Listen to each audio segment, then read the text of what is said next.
So Jeremiah Ouyang, who's coming up next, is a friend of Techonomy who wrote an article in our piece, in our magazine, which he will maybe mention.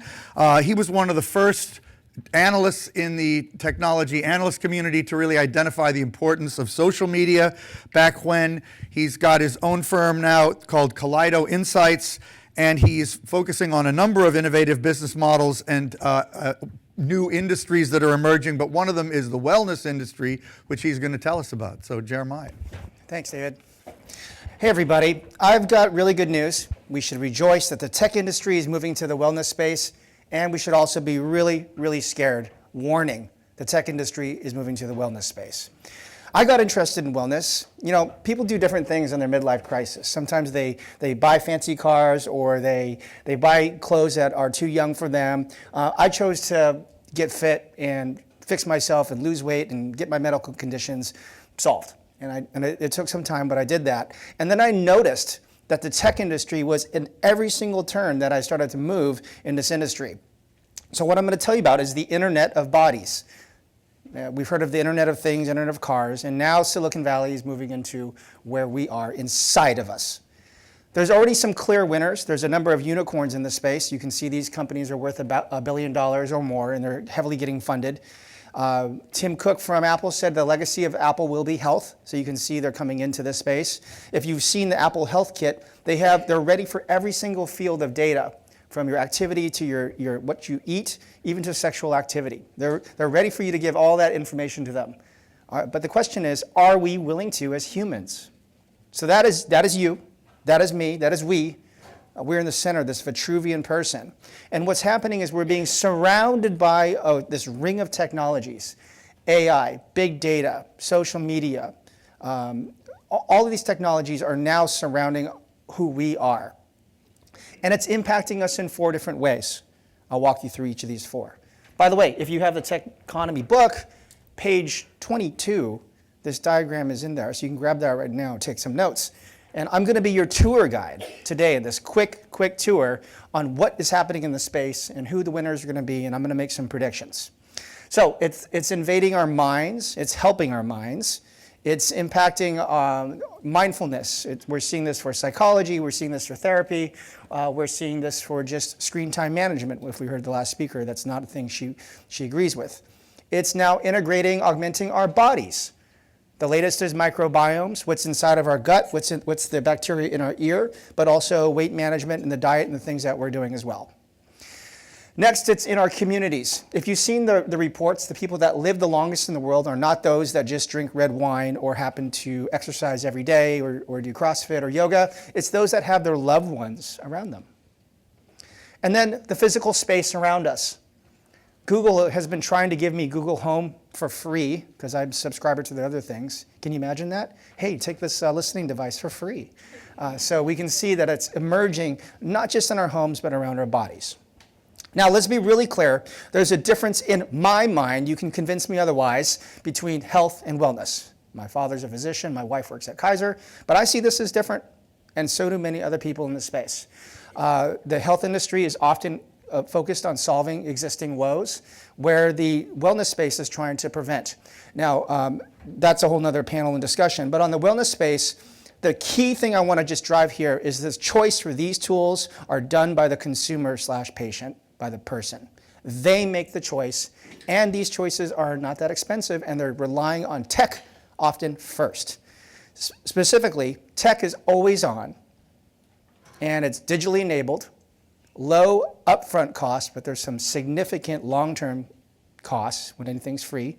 We heard that from the first speaker. And it's embedded everywhere. So this is where we're seeing this happening. In this example of this digital mirror, when you go to a hotel in the future, that gym will be embedded in the mirror. It's going to analyze your body and tell you exactly what you're going to do. It's going to look at your facial recognition and know if you're tired, what is your circadian rhythm, and what type of exercise should you do. Get to work. We're tracking the funding in the space. So I'm an industry analyst. I was one of the first analysts to track social media.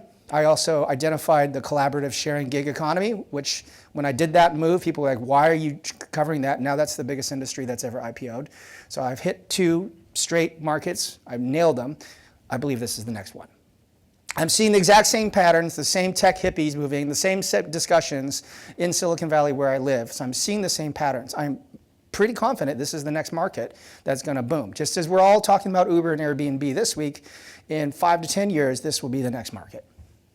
Now, the impacts here are specifically that I believe that, and these are the 3 markets that we see. And by the way, in each of those markets, this is coincidental. They all bloomed during a recession.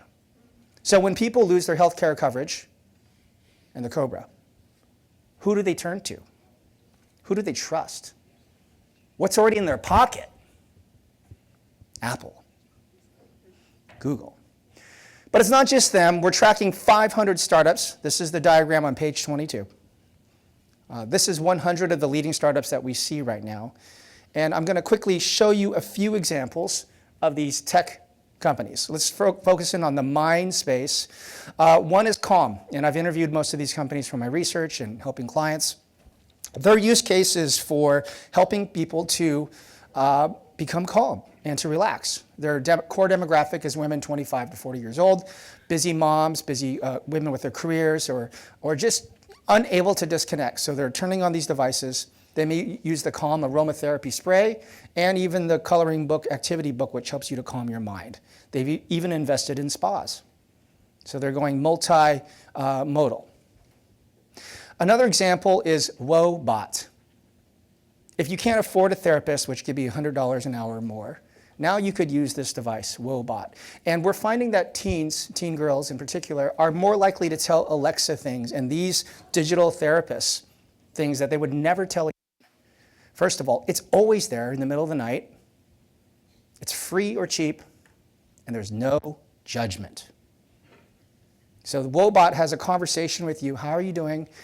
David, how are you feeling? What are the different things? And there's multiple choice. It's a scripted bot. It's actually done very well. You can download it and try it tonight. I think it's very well done.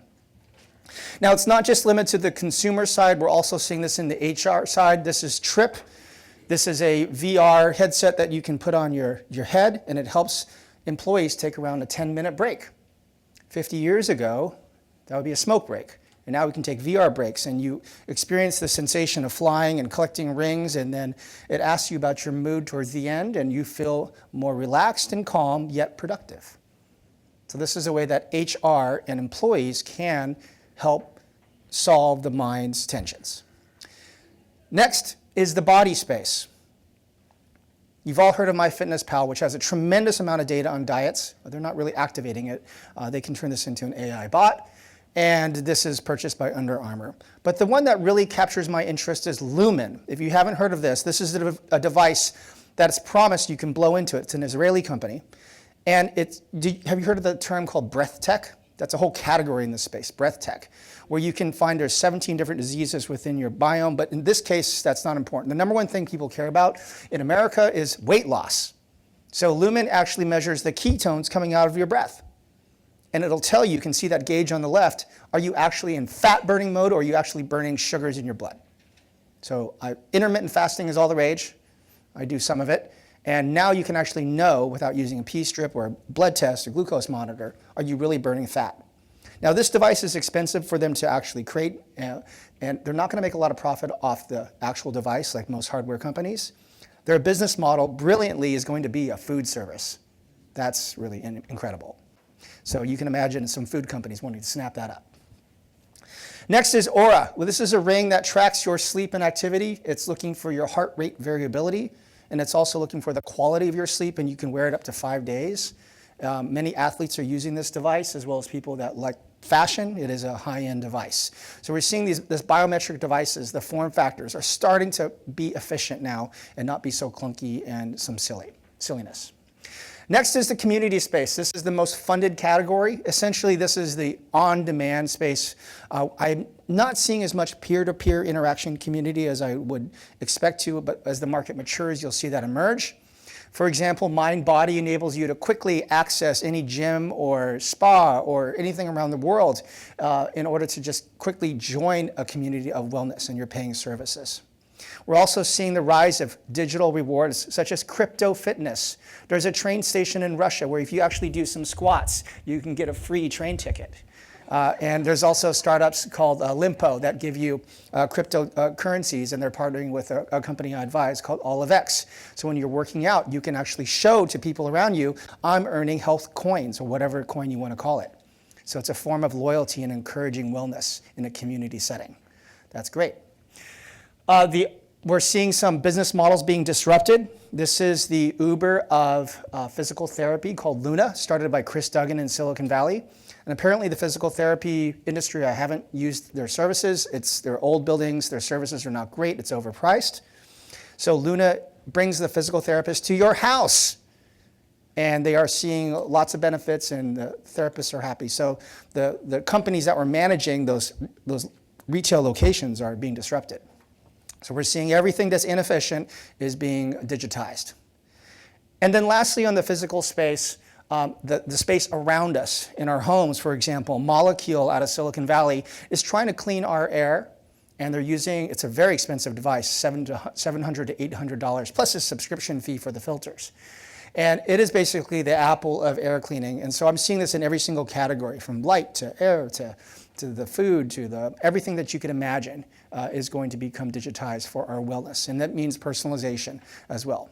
And then it's also in our physical offices. The group that does the LEED certification, they also have a WELL certification, and they use their company Delos to see what's the rating quality of wellness in your actual office. How much natural light do you have? How many cafeterias do you have? And what do you have places to celebrate? All the human things. So putting this all together, you can see the 100 top startups that I'm tracking, and VCs are following me what I'm making the call on, because they're going to place bets where I'm tracking these companies. This is where this industry is headed. So I'll close out with some predictions. I said we should be excited about, and we should also be scared that tech is moving into this next frontier.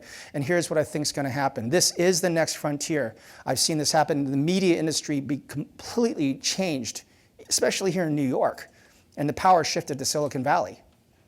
Next, we saw the sharing economy just run over, literally, the taxi industry and change hotels forever and other industries. This is the next space. It also means that these powerful tech companies are going to know more about us than our actual doctors.